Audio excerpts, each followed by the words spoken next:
That is the referee, Komkam.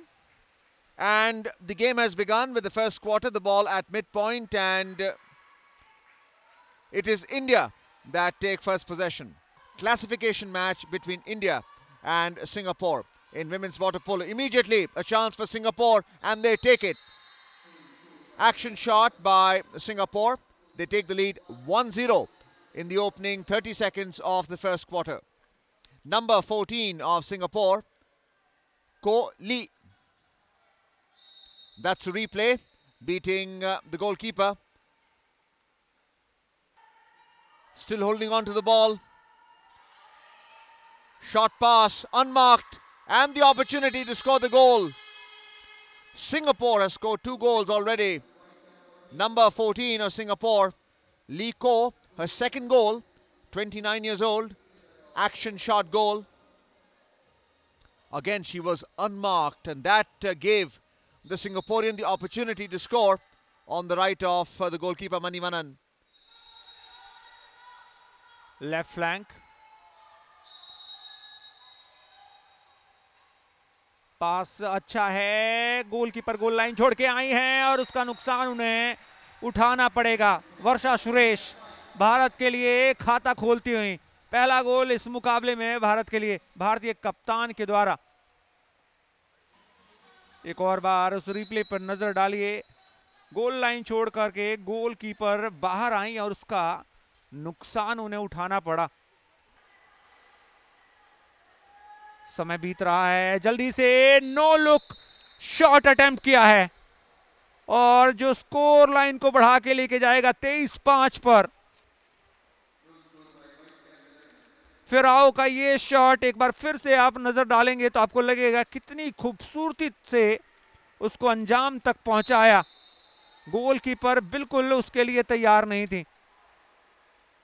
और अब देखिए, जब मैन मार्किंग की मारी भारत की आई तो खुला छोड़ दिया है, उन्हें खाली छोड़ दिया है। क्रॉस की दिशा और यहां से लॉब करने का प्रयास, बचाया है क्रॉस बार ने, डिफेंस थोड़ा सा साथ देती हुई।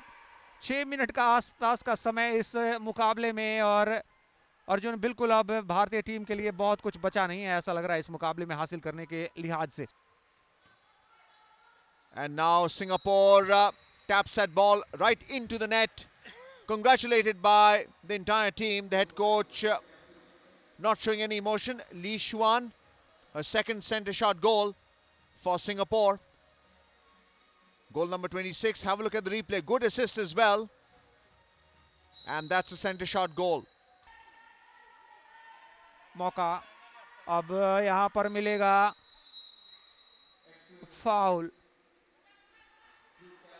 सिंगापुर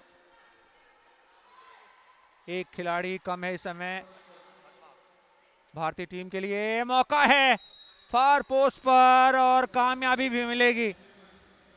27-7 हो चुका है सिंगापुर के पक्ष में स्कोर अब तक, और ह्यूमिन ज्ञान इनका ये स्कोर ये बताता है कि कितना कमजोर साबित हो रहा है भारत का डिफेंस।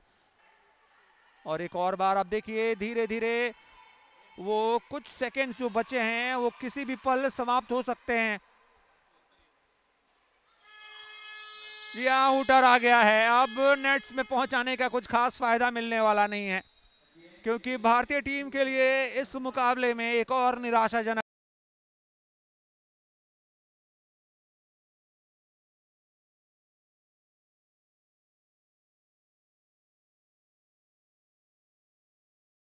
बड़ी हार।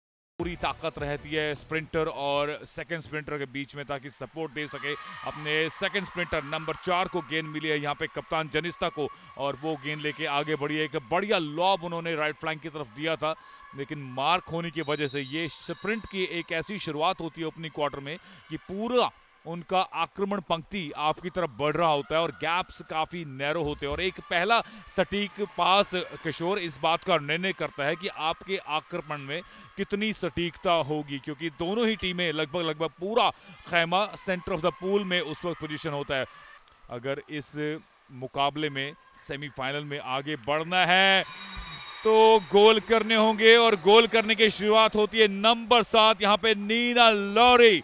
जापान को खाता खोल कर दिया है नीना लॉरी ने, और जाहिर है ये खिलाड़ी एक अहम भूमिका निभाने वाला है। जब जब जापान के मुकाबले हुए हैं लॉरी ने लॉरी भर भर के गोल किए हैं। अब तक इन्होंने 9 गोल दागे हैं पिछले 4 मुकाबलों में। 8-9 मीटर के सामने से 3 खिलाड़ी दाईं तरफ हैं और 2 बाईं तरफ। क्या सीधा खुद शॉट लेंगे? धीरे धीरे ट्रेड जरूर कर रहे हैं। शॉर्ट पास आया, एक और क्लोज पास, प्रयास बनना चाहिए यहाँ पे, और बढ़िया अच्छा रिस्पांस यहाँ पे, बेहतरीन एग्जीक्यूशन यहाँ पे, सम्मिलित टीम का प्रदर्शन सभी खिलाड़ियों का। देखिए जिस तरह से सेंटर ऑफ द पूल में नंबर 11 यहाँ पे क्वांटिनी, और कौन हो सकता था नंबर 2 की ये खिलाड़ी, नंबर 11 क्वांटिनी तांगरी। 2 क्वांटिनी तांगरी यहाँ पर इन टीम में शिरकत करती हैं, दोनों ही अहम भूमिका में। 1-1 की बराबरी पर ये opening quarter semifinal number 1 women's water polo का। ये खेल वाटर पोलो का ऐसा है कि इसमें स्विमिंग पूल खेल में रहे हैं, लेकिन साथ में एलिमेंट्स रग्बी और रेसलिंग के भी रहते हैं, और सॉकर और बास्केटबॉल के भी। तो एक ऑलराउंड मिश्रित खेल इतना रोचक इसीलिए है कि ना सिर्फ इसमें तैराकी है बल्कि सॉकर और बास्केटबॉल के भी एलिमेंट है। और नेट के पार जाएगी एक और, खाता खुलते ही दूसरे क्वार्टर में विदिन 25 सेकंड यहाँ पे जापान ने एक और गोल किया है। और लेफ्ट फ्लैंक से जिस तरह से नीना लॉरी ने झड़ी लगा रखी है गोल्स की, तो आप इस खिलाड़ी की अहमियत समझ जाएं। और मुझे लगता है आने वाले इस पूरे क्वार्टर में इस खिलाड़ी को ज्यादा मार्किंग की जरूरत है थाईलैंड की तरफ से। Thailand now will restart the attack. Comes in there from the right now. A long cross, a flank change. This is easy for Thailand there. Beautiful work, excellent teamwork. First, a long cross from right to left. It was Thailand's Christina who handed the ball out to Kwantong Tanari, who has gone ahead and scored. All Thailand need to do is not let Japan score and start attacking at the other end. But this is a goal from Japan. Goal number 24. The difference is back to 5 goals here. Just when it looked like Thailand were going to come back into the match, Yumeka Sanda has made sure that she's almost put this match beyond Japan's reach now. अगर Japan और गोल करेगा तो मुश्किलें बढ़ेंगी। रोकना होगा goalkeeper के लिए मुश्किल है। किटीपोंग पुआंग यहाँ पे नई गोलकीपर इस चौथे क्वार्टर में है, और वो रोकेंगी इस गोल को भी। हर गोल जो रोका जा रहा है जापान की तरफ से, वो थाईलैंड के संभावनाएं बढ़ा रहा है। हालांकि खतरा अभी टला नहीं है। मार्क किए हुए सेंटर फॉरवर्ड को विसल बजाकर संभवतः यहाँ पे पेनल्टी दे दी है। नहीं, फ्री थ्रो है ये। भाग्यशाली रहा Thailand. And Japan have scored. 5 goal difference again. 25-20 is what we are looking at. That is Kaho, who has scored here. Number 7. So number 7 is Nina Lori. This is Kaho, who has scored here. Japan on the center. We've got 10 seconds, 8 seconds. Time is running out. 4, 3, 2, 1. And the hooter, Japan have gone into the final. They will either win the gold medal or the silver medal in this women's water polo division here, while Thailand will go and play for the bronze medal with the losing semi-finalists in the second semi-final.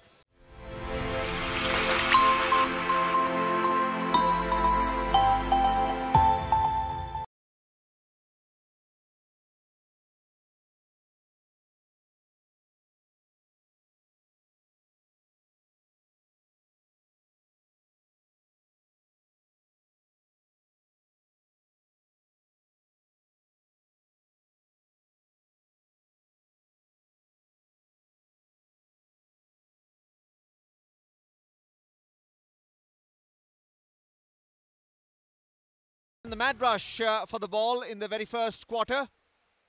And the first possession by China. They're wearing the blue swim cap. Number 8 in possession. Qiushuo Zhang looking for support on the left. Plenty of ground has been covered by that throw. And that's a cross. It's been almost taken, but the collection is by the goalkeeper of Kazakhstan, Maria Martinenko, the bench of China. Is it a penalty or not? Guo Chenghong. Yes, it is. The foul was in the red zone, which is why the penalty has been taken. And the first goal has been scored by China. Penalty conversion. Kai, the head coach, enjoying that. Sun Yating of China, very strong as a centre forward, and now converting that penalty. फिर से एक बार crossing position है, अभी भी इस बार कामयाबी मिल जाएगी, इस बार चीन को कामयाबी मिल जाएगी। नंबर 8 उनके लिए दूसरा गोल करती हुई, चीन के लिए ये दूसरा गोल इस सेमीफाइनल मुकाबले में। झांग का ये गोल 2-0 से इस पहले क्वार्टर में जगह थी, जंप लगाई और वहां से प्लेस कर दिया उसको फार पोस्ट की तरफ, 2-0 की बढ़त के लिए। Martinenko, the goalkeeper of Kazakhstan, throwing it down the line on the right flank. Fullback now. On the left flank now. Centre forward of Kazakhstan fighting for possession. Again that mad scramble, but the steal has been by China. And penalty taken. The penalty decision was given by Shinde and easily converted by Kazakhstan's Victoria. Have a look at the replay. Number 4 doing very well against the goalkeeper Du Xinye of China. Long pass by San Yuting, the captain of China. Again that sprint. Centre forward struggling with the collection there. And Shinde ruling it's a free throw, not a penalty. Pass again, unmarked. Will she take the action shot? Goal, she should. And she does. Goal number 13 for China. Jhang का ये गोल 13-2 की बढ़त पर लेके गया है चीन को कुछ इस अंदाज में। नियर पोस्ट पर जगह और उसका पूरा फायदा उठाते हुए झांग। राइट फ्लैंक, बहुत जल्दी रिलीज किया गया है, पास नो लुक अटेम्प्ट, गोल में जाएगा। और जुआंग वांग का ये गोल, रिप्ले देखिए कितनी तेज गति के साथ जब वो पास मिला, वो असिस्ट आया तो कितनी जल्दी उन्होंने वो रिलीज किया और पता था कि उन्हें कहां वो टारगेट करना है अपने उस शॉट को। आखिरी वो कुछ सेकंड्स, कजाकिस्तान की टीम अब उस स्वर्ण पदक की दौड़ से बाहर हो जाएगी, लेकिन एक अच्छा प्रहार दूर से आया और स्कोर दिला के गया है आखिरकार। एलिना का ये गोल 6 मीटर शॉट दंदनाता हुआ। तैयार गोलकीपर भी इस प्रयास के लिए नहीं थी, ऐसा लग रहा था कि इतनी दूर से वो भी एक्सपेक्ट नहीं कर रही थी कि वो प्रयास आएगा। काउंटडाउन की शुरुआत हो चुकी है दर्शक दीर्घाओं में और ये प्रयास हो सकता था, मौका मिल सकता था।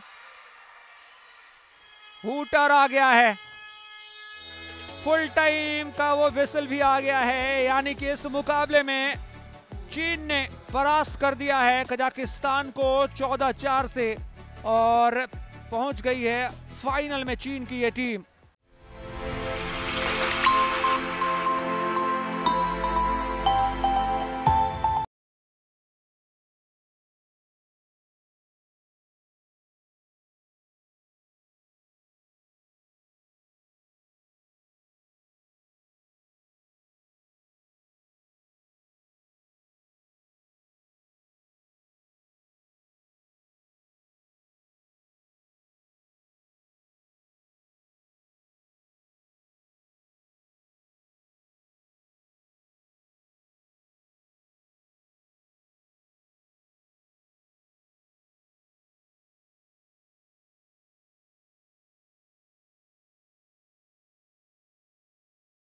चलिए शुरुआत होता हुआ उस पहले क्वार्टर का इस सेमीफाइनल मुकाबले में, और पहली पोजीशन यहां पर जीतने में कामयाबी जापान के।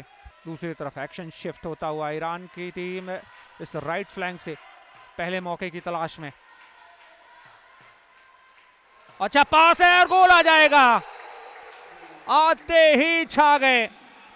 पहला मौका मिला और पहले ही मौके को ईरान ने भुना लिया है। 1-0 की बढ़त ईरान के पास। अली रेजा के नाम एक गोल और खाता खुल चुका है सेमीफाइनल मुकाबले का। पहले मिनट का पहला एक्शन ईरान को मिला जब, तो देखिए किस तरीके से उस क्रॉस को झपट्टा मार के और सही जगह पहुंचाते हुए राइट फ्लैंक से हमले की तैयारी में गेंद निकाली है साथी के लिए उस विंग पर। सेंट्रल चैनल में प्रयास आएगा और गोल भी आएगा। बराबरी मिल गई है जापान को। बेंच खुश, प्रशंसक अच्छी खासी संख्या में मौजूद हैं। युकी का ये गोल, जैसा कि हम बात कर रहे थे, युकी के नाम 16 गोल इससे पहले, इस मुकाबले से पहले ये गोल 17वां उनका, इस मुकाबले में पहला गोल उनका। तो हर एक मूव पर एक टसल, एक टकराहट देखने को मिलेगी खिलाड़ियों के बीच में। एक और बार ईरान के पास मौका है और गोल है।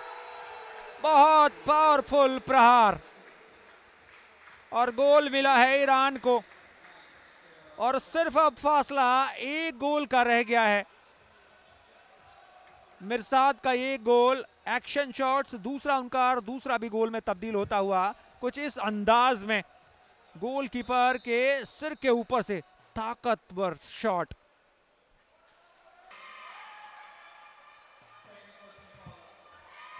लेफ्ट फ्लैंक से राइट फ्लैंक की तरफ और मौका है। क्रॉस सटीक हो तो गोल आता है। जापान के लिए युकी का वो क्रॉस जिसके लिए तैयार थे यू, और मैदा यू का ये गोल एक गोल की फिर से बढ़त पर लेके जाएगा। देखिए कितनी तेज गति से वो नियर पोस्ट पर फिनिशिंग आई है। जापान के पास वापसी की सारी संभावनाओं को तलाशने का, 2 गोल से पिछड़ रही है ये टीम, और देखिए उसमें से एक गोल आ गया है, उसमें से एक गोल आ गया है। जरूरी था ये गोल, क्योंकि फासला बढ़ता तो मुश्किल हो जाती।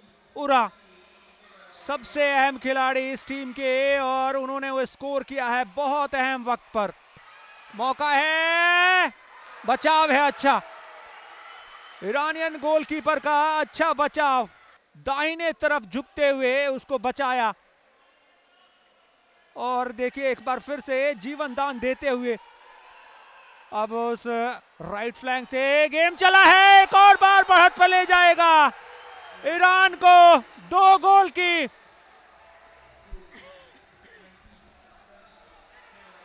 अश्कलां एक बार फिर से जापान के खिलाफ इस मुकाबले में, देखिए नजदीक आए, पूरा मौके का इस्तेमाल किया, और जगह जितनी पड़ी हुई थी वो काफी पड़ी उस गोल के लिए।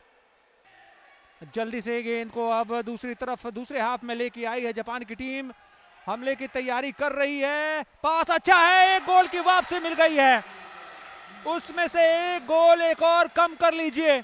एक और बार रोमांच की तरफ मैदा का ये प्रयास, सिर्फ एक गोल का फासला। देखिए डिफेंडर और गोलकीपर दोनों मौजूद थे वहां, लेकिन उनकी पोजीशनिंग, बॉडी पोजीशनिंग इतनी अच्छी थी कि इस शॉट को अंजाम तक पहुंचाया और जश्न मनाते हुए। Japan under tremendous pressure now. What do they do? 10 seconds left. Iran looking to delay, waste time.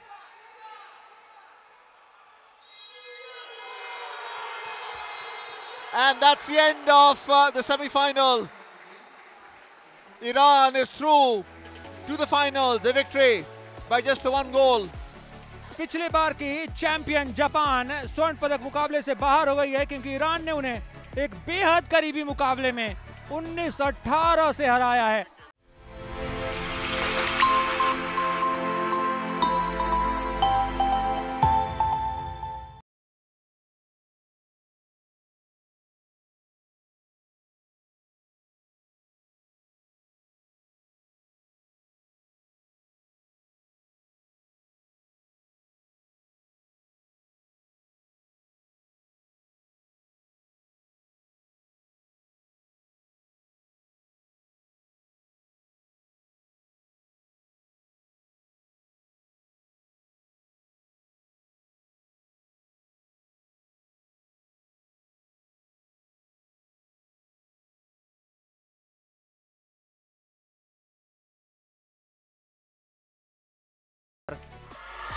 Support पूरा है और किस तरीके से इस सपोर्ट का फायदा उठाती हैं दोनों टीमें, ये देखना दिलचस्प होगा। स्विम ऑफ के लिए दोनों टीमें निकल चुकी हैं। पोजीशन पहले कौन हासिल करता है?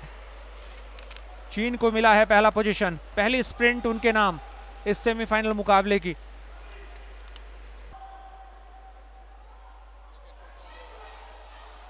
हमला आया है और पहला गोल आ गया है इस सेमीफाइनल मुकाबले का। इस सेमीफाइनल मुकाबले का पहला गोल गया है कजाकिस्तान के नाम और एलेक्सी वो गोल करेंगे इस मुकाबले में और खाता खोलते हुए कुछ इस अंदाज में।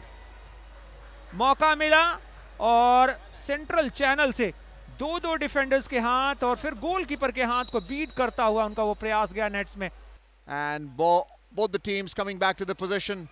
17 seconds to complete the move. Centre forward of China being challenged in that red zone. We can see Tamas Kovac, the referee, indicating that it is a penalty awarded to China. Balfan Bayev, the goalkeeper. And tremendous strike there by number 11 of China, Kai Yu-ho.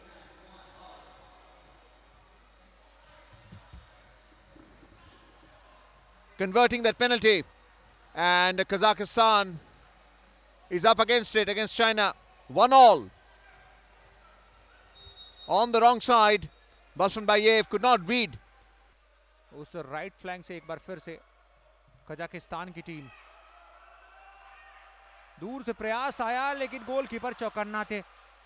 उन्हें पता था सीधा वो shot आएगा उनके पास और बिना किसी परेशानी के उसको रोका। नंबर 15 से वो फाउल हुआ है, इसलिए उनको बाहर भेजा गया है, यानी एक प्लेयर शॉट है। यहां इसी बीच एक प्रहार आ गया है चीन की तरफ से। फर्क नहीं पड़ता किस तरीके से ये प्रदर्शन चल रहा है। येमिन चेन एक्स्ट्रा प्लेयर शॉट और वो एक बार फिर से तब्दील होता हुआ। और अब जब देखिए कितनी जल्दी फिर काउंटर पे निकल के पहुंच गई है दूसरी छोर पर।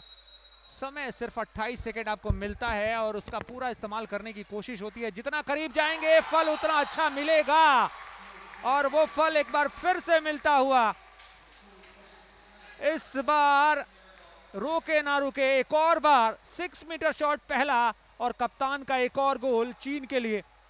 लगातार दूसरा गोल पिछले कुछ सेकंड्स के अंदर। 2.5 minutes left in this fourth and final quarter. What will Kazakhstan do?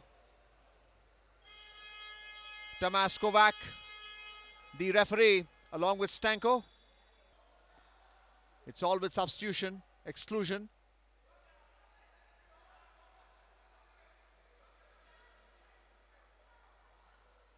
And a strong strike by China again from that left wing, extending the lead now to 6 goals. Number 14, Zhu Gengmin, extra player shot.